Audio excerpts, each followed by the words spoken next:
Melina, you want to read the first line? No. Okay. 'Twas the night before Christmas when all through the house not a creature was stirring, not even a mouse. The stockings were hung by the chimney with care, in hopes that St. Nicholas soon would be there.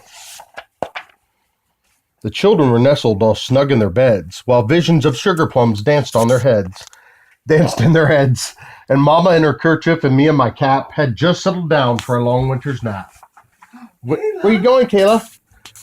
When out on the lawn there arose such a clatter, I sprang from my bed to see what was the matter. Away to the window I flew like a flash, tore open the shutters and threw up the sash. The moon on the breast of a new fallen snow gave luster of midday to objects below, when what to my wondering eye should appear but a miniature sleigh and eight tiny reindeer. With a little old driver so lively and quick, I knew in a moment this must be St. Nick. More rapid than eagles, his coursers they came, and he whistled and shouted and called them by name. Now Dancer, now Prancer and Vixen, now Comet and Cupid and Donner and Blitzen, to the top of the porch, to the top of the wall. Now dash away, dash away, dash away all. As dry leaves that before the wild hurricane fly, when they met with the obstacle, mount to the sky. So up to the housetop the coursers they flew, with his sleigh full of toys, and St. Nicholas too. Look, there he is. That's Santa. He's coming tonight. And then in the twinkling I heard on the roof the prancing and pawing of each little hoof. As I drew in my head was turning around. Now down the chimney St. Nicholas came with a bound.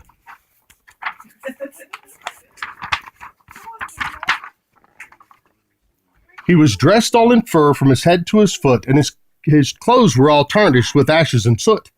A bundle of toys he had flung on his back, and he looked like a peddler opening his pack. His eyes, how they twinkled. His dimples, how merry. His cheeks were like roses, his nose like a cherry.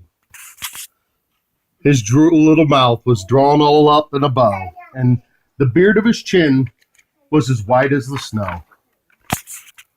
The stump of his pipe he held tight with his teeth, and he smoked it and circled his head like a wreath. He had a broad face and a little round belly that shook when he laughed like a bowl full of jelly.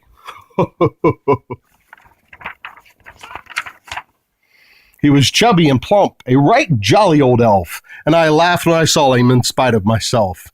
A wink of his eye and a twist of his hand soon gave me to know I had nothing to dread.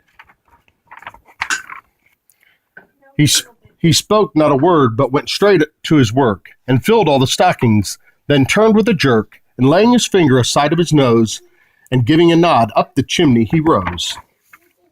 He sprang to the sleigh, to his team gave a whistle, and away they all flew like the down of a thistle. But I heard him exclaim, ere he drove out of sight, "Merry Christmas to all, and to all a good night!" Ho, ho, ho, ho, ho, ho.